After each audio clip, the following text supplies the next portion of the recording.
Continuando con el ejercicio de redes de dos puertos, ya teníamos las ecuaciones de la malla 1, la malla 2, la malla 3 y la ecuación adicional que era que la fuente de corriente nos proporcionaba la corriente de la malla 2 y valía 10. Entonces lo que vamos a hacer ya es un proceso matemático a través del cual vamos a obtener el resultado.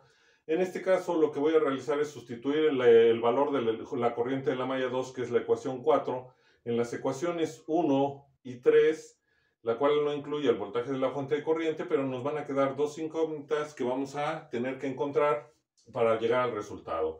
Entonces, al sustituir el valor de la corriente de la malla 2 en la ecuación 1, tenemos que nos va a quedar 9 más 7i por la corriente de la malla 1 más 6i por la corriente de la malla 3. Tenemos que de este lado el menos 4 menos 9i, al multiplicarlo por 10 va a ser menos 40 menos 90i. Como ya es un término constante, lo pasamos del otro lado de la expresión y nos va a quedar entonces 20 más 40 más 90i, puesto que son signos negativos, pasan del otro lado con signos positivos. Y el resultado va a ser igual a 60 más 90i. Para la ecuación 3 sustituimos el valor de la corriente de la malla 2. Entonces nos va a quedar 6i por J1 más 16 más 3i por J3. Y estos dos valores, al multiplicarlos por 10, nos va a quedar 60 más 70i. Al pasarlos del otro lado de la expresión o del lado derecho de la expresión, nos va a quedar, como están positivos, nos va a quedar negativo, va a ser 30 menos 60 menos 70i. Y nos va a quedar como resultado menos 30 menos 70i. Ya podemos entonces, tenemos dos ecuaciones con dos incógnitas, que es la corriente de la malla 1 y la corriente de la malla 3, que son precisamente las que necesitamos para encontrar el voltaje de entrada que nos proporciona las fuentes internas y el voltaje de salida que nos proporciona la fuente interna. Entonces, lo que vamos a tener que hacer es aplicar determinantes para calcular la corriente de la malla 1 y determinantes para calcular la corriente de la malla 3. Al sustituir datos y realizar operaciones, nos queda que la corriente de la malla 1 es 6.57212 más 5.57531i.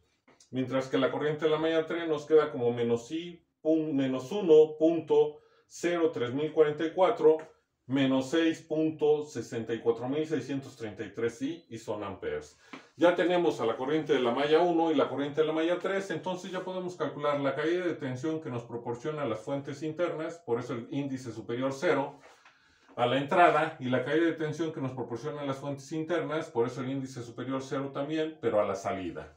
Y ya sabemos que va a ser igual a 5 por menos el valor de la corriente de la malla 1, entonces si multiplicamos a 5 por menos 6.57212 menos 5.57531i, lo que nos da como resultado es menos 32.8606 menos 27.87655i y son volts en este caso.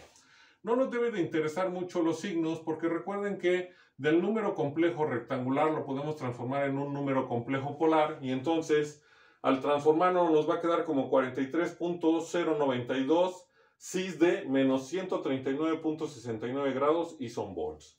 Mientras que el voltaje 2 que nos proporciona las fuentes internas va a ser igual a 10 por menos el valor de J3. Entonces al multiplicar 10 por en este caso 1.03044 más 6.64633i, nos queda 10.3044 más 66.4663i y son volts. También lo transformamos a su forma polar, del número complejo rectangular lo pasamos al número complejo polar y nos queda 67.257 con un ángulo de 81.187 grados y son volts. Para calcular, ya terminamos entonces de calcular la caída de tensión a la entrada que nos proporcionan las fuentes internas, por eso el índice superior 0, y la caída de tensión a la salida que nos proporcionan las fuentes internas, por eso el índice superior 0.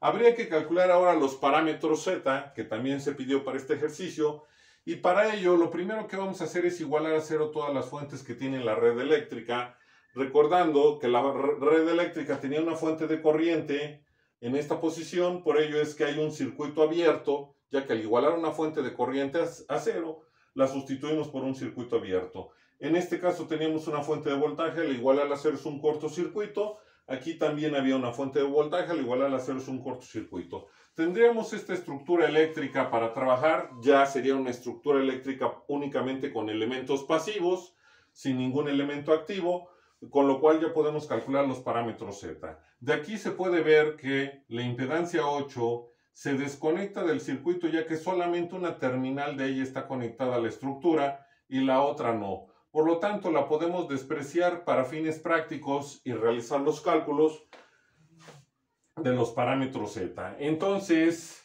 vamos a retomar las ecuaciones de los parámetros Z y ya se sabe que son dos las ecuaciones de los parámetros Z. Tenemos que el voltaje a la entrada, o V su índice 1, va a ser igual al parámetro Z11 por la corriente 1 más Z12 por la corriente 2.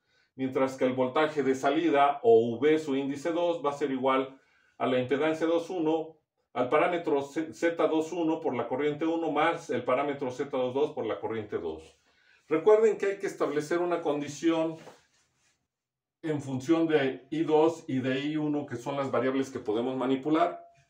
Las otras variables no, es decir, V su índice 1, V su índice 2, ni Z11, ni Z12, 21, ni 22, podemos manipularlas.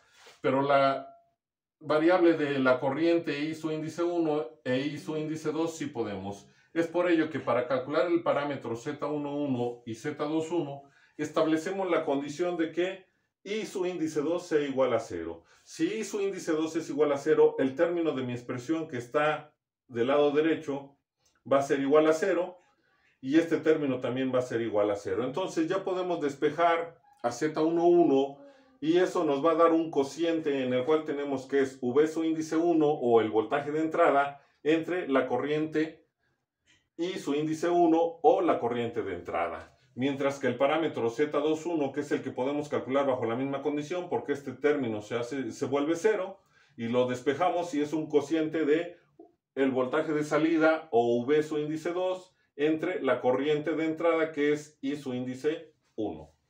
¿Qué tenemos aquí? Recuerden que la expresión o estas expresiones por sí solas, independiente esta de esta, nos va a determinar cómo vamos a trabajar en el circuito.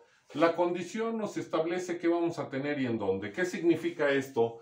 Yo tengo una I que es una fuente de corriente, la I es para la corriente, por lo tanto consideramos que es una fuente de corriente que voy a igualar a 0. Significa que voy a colocar un circuito abierto y el subíndice me indica en dónde. El subíndice, como es 2, me indica que voy a tener un circuito abierto a la salida. Al tener un circuito abierto a la salida, lo único que yo puedo calcular es voltaje. Es decir, el voltaje de salida, o también conocido como V su índice 2. Tengo la misma condición para los dos parámetros, por ello es que puedo calcular dos parámetros bajo esa misma situación. El denominador en este caso de la expresión es la fuente de excitación que voy a tener que conectar al circuito o a la red eléctrica. Es una I, significa que es una fuente de corriente. El subíndice es 1, significa que voy a tener que conectar una fuente de corriente a la entrada, cuyo valor es I su índice 1. No nos interesa su valor porque posteriormente vamos a ver qué sucede con la fuente de corriente o con el valor de la fuente de corriente. Podríamos darle un valor de 1, 10, 1.000.000, 27, 35, 120, el valor que se quiera, y al final ese valor lo vamos a simplificar o eliminar. Es por ello que dejamos cualquier valor, para nosotros sería I su índice 1 y vamos a trabajar con él. Mientras que al momento de colocar la fuente de excitación, que es I su índice 1, recuerden que la dirección es, para que sea una caída, debe de ser la dirección hacia la terminal 1.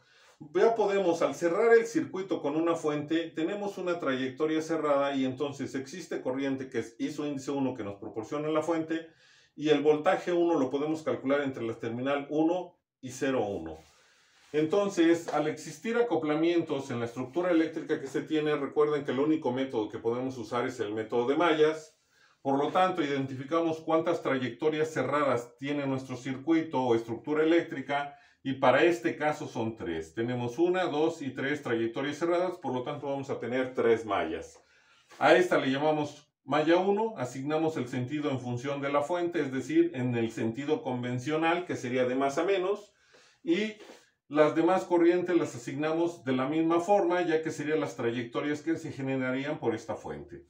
Tenemos corriente de la malla 1, corriente de la malla 2 y corriente de la malla 3.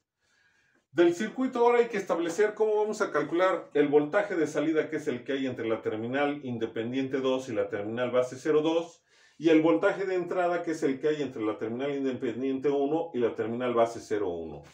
Haciendo un recorrido para el voltaje de entrada o V su índice 1, empiezo en mi terminal 1 y me muevo a través del circuito para llegar a la terminal 01. Y se puede ver que circulamos, o la trayectoria más corta es circular a través de la impedancia 5. Por lo tanto, para calcular la caída de tensión 1, vamos a calcular el voltaje de la impedancia 5. Como no tiene acoplamientos, entonces decimos que el voltaje de entrada, o V su índice 1, va a ser igual al voltaje de la impedancia 5. ¿Y cómo obtenemos el voltaje de la impedancia 5? Como no existen acoplamientos, es únicamente el valor de la impedancia por su corriente, que es la que está en rojo, que es I su índice 5. Ya sabemos que el valor de la impedancia 5 es 5 ohm, porque es una resistencia, y la corriente de la impedancia 5 está formada por dos corrientes de malla. La corriente de la malla 1, por ir en la misma dirección que la corriente de la impedancia 5, la consideramos positiva. Y la corriente de la malla 2, por ir en dirección contraria a la corriente que tiene la impedancia 5, la consideramos negativa, que sería menos J2. Es por ello que el voltaje de entrada, o el voltaje V su índice 1, va a ser igual a 5 por la corriente de la malla 1 menos la corriente de la malla 2. Mientras que el voltaje de salida, hacemos ahora el recorrido de la terminal 2 hacia la 02, pasando por el circuito, y la trayectoria más corta es circular por la impedancia 4. Esta impedancia no tiene ningún acoplamiento, y por ello decimos que el voltaje de salida, o V su índice 2, va a ser igual al voltaje de la impedancia 4. ¿Cómo se obtiene el voltaje de la impedancia 4? Por no tener acoplamientos va a ser únicamente la impedancia 4 por su corriente 4. Como tenemos el método de mallas, bueno, hay que sustituir datos, y el valor de la impedancia 4 ya se sabe que es 10 ohm porque es una resistencia, y la corriente que circula, la corriente de malla que circula a través de la corriente de la impedancia 4 es la de la malla 3. Llevan la misma dirección, y es por ello que dejamos como 10J3. Ahora estos voltajes son positivos porque mi caída de tensión, que va de 2 a 0,2, es decir, si analizamos primero el voltaje de salida, lleva la misma dirección cuando pasa por la impedancia 4 que su corriente asignada. Cuando vamos de 2 a 0,2, circulamos hacia abajo a través de la impedancia 4, y la corriente que está asignada a la impedancia 4, que es la roja, está también hacia abajo. Tanto mi corriente del elemento como la caída de tensión que quiero calcular llevan la misma dirección, el voltaje se queda positivo. Lo mismo sucede con la entrada. El voltaje de la impedancia 5 es positivo porque cuando circulamos de la terminal 1 a la terminal 01 y pasamos por la impedancia 5, vamos hacia abajo en esa impedancia, y la corriente que se asignó a la impedancia 5 también va hacia abajo. Como la dirección de la corriente asignada a la impedancia 5 es la misma que la caída de tensión que queremos calcular, por eso el voltaje de entrada nos queda positivo. Y entonces lo único que nos falta es calcular la corriente de la malla 1, la corriente de la malla 2 y la corriente de la malla 3 para poder obtener el voltaje de entrada y el voltaje de salida, y después sustituirlos en mis ecuaciones para poder determinar el valor del parámetro Z11 o impedancia de entrada y del parámetro Z21 o impedancia de transferencia directa.